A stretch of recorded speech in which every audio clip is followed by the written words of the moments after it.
ሰላም ጤና ይስጥልን ክቡራትና ክቡራን አድማጭ ተመልካቾቻችን እንደምን አላችሁ እንደምን ቆይታችኋል። ዛሬ መጋቢት 27 2018 በዛሬው ዕለት በጥቁር ገበያ የ20 ሀገራቶችን የምንዛሬ ዋጋ ተመን በተጨማሪም የኢትዮጵያ ንግድ ባንክን የምንዛሬ ዋጋ ተመን እንደዚሁም ከሁሉም ባንኮች የተሻለ ምንዛሬ ያለው የትኛው ባንክ ነው የሚለው መረጃ በዚህ ቪዲዮአችን አንድ በአንድ አብረን እንቃኛለን። እንደዚሁም በኮሜንት ላይ የሚጠይቁ ጥያቄዎችን መልስ ሰጣለን። አብራችሁን ቆዩ። የመጀመሪያው ጥያቄ እንደዚህ ይላል። እኔ የባንክ አካውንት ነበረኝ እናም ቡኩን ወደ ውጭ ሀገር ይጃለሁ እናም እዚህ አካውንት ላይ ገንዘብ ማስገባት ይችላልው እንዴ ብሎ ጠይቀዋል። በሚገባ ትችላላችሁ። ነገር ግን እዚህ አካውንት ላይ ገንዘብ ከገባም እንደዚሁ ደግሞ ወጪ ካረጋችሁ በአጠቃላይ አካውንቱ ከተንቀሳቀሰ ከ6 ወር በላይ ካለፈው አካውንቱ ኢንአክቲቭ ይሆናል። እናም በዲጂታል መንገድ ገንዘባችሁን ወደዚህ ወደ አካውንታችሁ ገንዘብ ማስገባት ከፈለጋችሁ ግዴታ አካውንታችሁ ኢንአክቲቭ የነበረው ወደ አክቲቭ መቀየር አለበት። ይህን ማድረግ የምትችሉት ደግሞ በሁለት አይነት አማራጭ ነው። ባንኮች አሰራራቸው የሁሉም ባንኮች አሰራር ይለያያል። አንዳንዶች ባንኮች ወደ አካውንታችሁ ገንዘብ ስለገባ ብቻ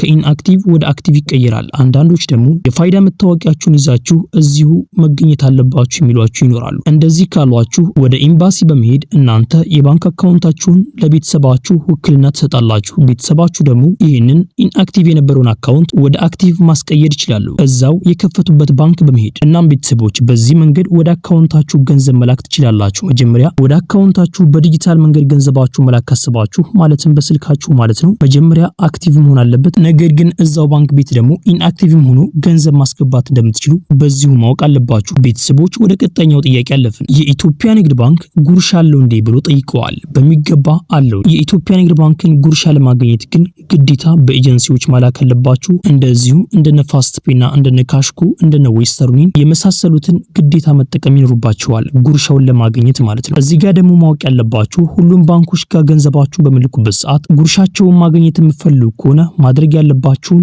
አንድ ነገር ልንገራችሁ። በስዊፍት ገንዘባችሁን መቼም ቢሆን እንዳትልኩ። በስዊፍት ገንዘባችሁን የምትልኩ ከሆነ ምንም አይነት ጉርሻ አታገኙ። ጉርሻ የምታገኙት እንደነ ዌስተርን ዩኒየን አሁን የጠቀስኳቸውን እነዛን በመጠቀም ጉርሻችሁን ማግኘት ትችላላችሁ። የኢትዮጵያ ንግድ ባንክ 12 ብር ጉርሻ አለው። ቤተሰቦች ይህን ይመስላል። አሁን ደግሞ ወደ ቀጣኛው ጥያቄ እናልፋለን። ወደ ሳዑዲ አንድ ወር ሆኖኛል ከሄድኩኝ እንዴት አድርጌ ገንዘብ መላክ እንደምችል ብትነግሩ ብሎ ጠይቀዋል። በተለያዩ መንገዶች ገንዘባችሁ መላክ ትችላላችሁ። አብሶም ደግሞ በዌስተርን ዩኒየን ከየትኛውም ሀገር ሆናችሁ ገንዘባችሁ መላክ ትችላላችሁ። እንደዚሁም ጉርሻንም ታገኛላችሁ ወደ ባንክ ቤት ገንዘባችሁን የምትልኩ ከሆነ ማለት ነው። እንደዚሁም ደግሞ በህገ ወጥ መንገድም ደግሞ በጥቁር ገበያ ገንዘብ መላክ ይቻላል። ነገር ግን እዚህ ጋር ይሄን ስነግራችሁ በጥቁር ገበያ ገንዘባችሁ እንድትልኩ እኔ እየመከርኳችሁ አይደለም። መቼም ቢሆን እዚህ ጋር ማወቅ ያለባችሁ በጥቁር ገበያ ገንዘባችሁ እንድትልኩ መቼም ቢሆን አልመክራችሁም። ምክንያቱም እጅግ በጣም ብዙ ወንድሞቻችን ገንዘባቸው እየተወረሰ ቀልባቸው እጅግ በጣም በከፍተኛው እየተሰበረ ይገኛል። እናም ቤተሰቦች ለተወሰነ የምንዛሬ ልዩነት ብላችሁ ገንዘባችሁን በህገ ወጥ መንገድ ባትልኩ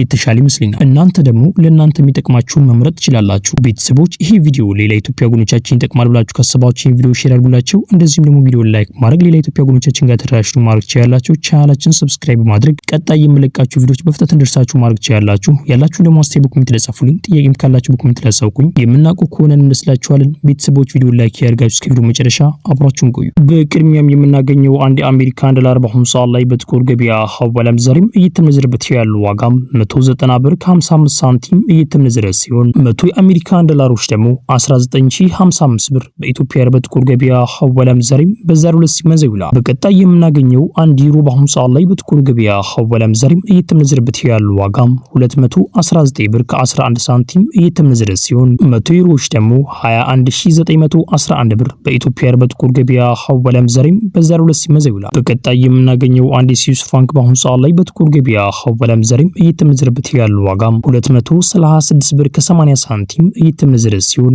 100 የስዊስ ፍራንኮች ደግሞ 23680 ብር በኢትዮጵያ በጥቁር ገበያ ሐዋላ ምንዛሬም በዛሬው ዕለት ሲመነዘር ይውላል። በቀጣይ የምናገኘው አንድ የካናዳ ዶላር በአሁኑ ሰዓት ላይ በጥቁር ገበያ ሐዋላ ምንዛሬም እየተመነዘረበት ያለው ዋጋም 136 ብር ከ95 ሳንቲም እየተመነዘረ ሲሆን 100 የካናዳ ዶላሮች ደግሞ 13695 ብር በኢትዮጵያ በጥቁር ገበያ ሐዋላ ምንዛሬም በዛሬው ዕለት ሲመነዘር ይውላል። በቀጣይ የምናገኘው አንድ የአውስትራሊያን ዶላር በአሁኑ ሰዓት ላይ በጥቁር ገበያ ሐዋላ ምንዛሬም እየተመነዘረበት ያለው ዋጋም 131 ብር ከ24 ሳንቲም እየተመነዘረ ሲሆን 100 የአውስትራሊያን ዶላሮች ደግሞ 13124 ብር በኢትዮጵያ በጥቁር ገበያ ሐዋላ ምንዛሬም በዛሬው ዕለት ሲመነዘር ይውላል። በቀጣይ የምናገኘው አንድ የቻይና ዩዋን በአሁኑ ሰዓት ላይ በጥቁር ገበያ ሐዋላ ምንዛሬም እየተመነዘረበት ያለው ዋጋም 27 ብር ከ95 ሳንቲም እየተመነዘረ ሲሆን 100 የቻይና ዩዋኖች ደግሞ 2795 ብር በኢትዮጵያ በጥቁር ገበያ ሐዋላ ምንዛሬም በዛሬው ዕለት ሲመዘው ይላል። በቀጣይ የምናገኘው 1 ፓውንድ ስተርሊንግ በአሁኑ ሰዓት ላይ በጥቁር ገበያ ሐዋላ ምንዛሬም እየተመነዘረበት ያለው ዋጋም 251 ብር ከ32 ሳንቲም እየተመነዘረ ሲሆን 100 ፓውንድ ስተርሊንግ ደግሞ 25132 ብር እየተመነዘረ ይገኛል። በቀጣይ የምናገኘው 1 ኪዩት ዲናር በአሁኑ ሰዓት ላይ በጥቁር ገበያ ሐዋላ ምንዛሬም እየተመነዘረበት ያለው ዋጋም 614 ብር ከ95 ሳንቲም እየተመነዘረ ሲሆን 100 ኪዩት ዲናሮች ደግሞ 61495 ብር እየተመነዘረ ይገኛል። በቀጣይ የምናገኘው 1 ዱባይ ድርሃም በአሁኑ ሰዓት ላይ በጥቁር ገበያ ሐዋላ ምንዛሬም እየተመነዘረበት ያለው ዋጋም 52 ብር ከ25 ሳንቲም እየተመነዘረ ሲሆን 100 ዱባይ ድርሃሞች ደግሞ 5225 ብር በኢትዮጵያ በጥቁር ገበያ ሐዋላ ምንዛሬም በዛሬው ዕለት ሲመዘው ይውላል። በቀጣይ የምናገኘው 1 ሳዑዲ ሪያል በአሁኑ ሰዓት ላይ በጥቁር ገበያ ሐዋላ ምንዛሬም እየተመነዘረበት ያለው ዋጋም 51 ብር ከ05 ሳንቲም እየተመነዘረ ሲሆን 100 ሳዑዲ ሪያሎች ደግሞ 5105 ብር እየተመነዘረ ይገኛል። በቀጣይ የምናገኘው 1 ኦማን ሪያል በአሁኑ ሰዓት ላይ በጥቁር ገበያ ሐዋላ ምንዛሬም እየተመነዘረበት ያለው ዋጋም 495 ብር ከ22 ሳንቲም እየተመነዘረ ሲሆን 100 ኦማን ሪያሎች ደግሞ 49522 ብር እየተመነዘረ ይገኛል። በቀጣይ የምናገኘው 1 ጆርዳን ዲናር በአሁኑ ሰዓት ላይ በጥቁር ገበያ ሐዋላ ምንዛሬም እየተመነዘረበት ያለው ዋጋም 268 ብር ከ90 ሳንቲም እየተመነዘረ ሲሆን 100 የጆርዳን ዲናሮች ደግሞ 26890 ብር በኢትዮጵያ በጥቁር ገበያ ሐዋላ ምንዛሬም በዛሬው ዕለት ሲመዘው። በቀጣይ የምናገኘው 1 ባህሪን ዲናር በአሁኑ ሰዓት ላይ በጥቁር ገበያ ሐዋላ ምንዛሬም እየተመነዘረበት ያለው ዋጋም 503 ብር ከ85 ሳንቲም እየተመነዘረ ሲሆን 100 የባህሪን ዲናሮች ደግሞ 50385 ብር እየተመነዘረ ይገኛል። በቀጣይ የምናገኘው 1 እስራኤል ሽቅል በአሁኑ ሰዓት ላይ በጥቁር ገበያ ሐዋላ ምንዛሬም እየተመነዘረበት ያለው ዋጋም 61 ብር ከ25 ሳንቲም እየተመነዘረ ሲሆን 100 የእስራኤል ሽቅሎች ደግሞ 6125 ብር እየተመነዘረ ይገኛል። ቤተሰቦች እስካሁን ድረስ የተመለከትነው የሐዋላ ወይም ደግሞ የጥቁር ገበያውን የምንዛሬ ዋጋ ተመን ነው። አሁን ደግሞ የኢትዮጵያ ንግድ ባንክን የምንዛሬ ዋጋ ተመን አብረን እንቃኛለን። የኢትዮጵያ ንግድ ባንክ አንድ የአሜሪካን ዶላር የምንዘርበት ያለው ዋጋም 153 ብር ከ04 ሳንቲም እየመነዘረ ይገኛል። የኢትዮጵያ ንግድ ባንክ አንድ የፓውንድ ስተርሊንግ የምንዘርበት ያለው ዋጋም 198 ብር ከ42 ሳንቲም እየመነዘረ ይገኛል። የኢትዮጵያ ንግድ ባንክ አንድ ዩሮ የምንዘርበት ያለው ዋጋም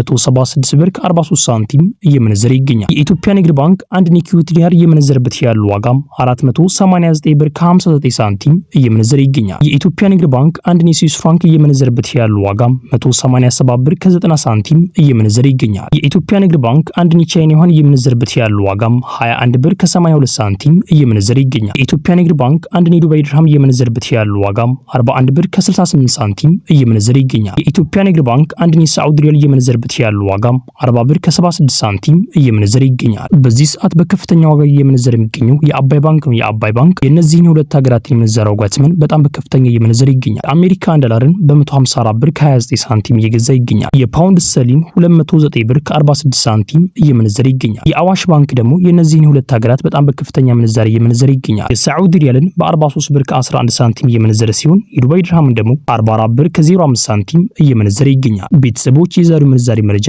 ይህን ምስል ነበር። ቤተሰቦች ቪዲዮውን ላይክ፣ ቻናሉን ሰብስክራይብ ማድረጋችሁን ተዘነጉ። ኢንሻአላህ በቀጣይ ቪዲዮ እስከምንገናኝ ቸር ቆዩልኝ።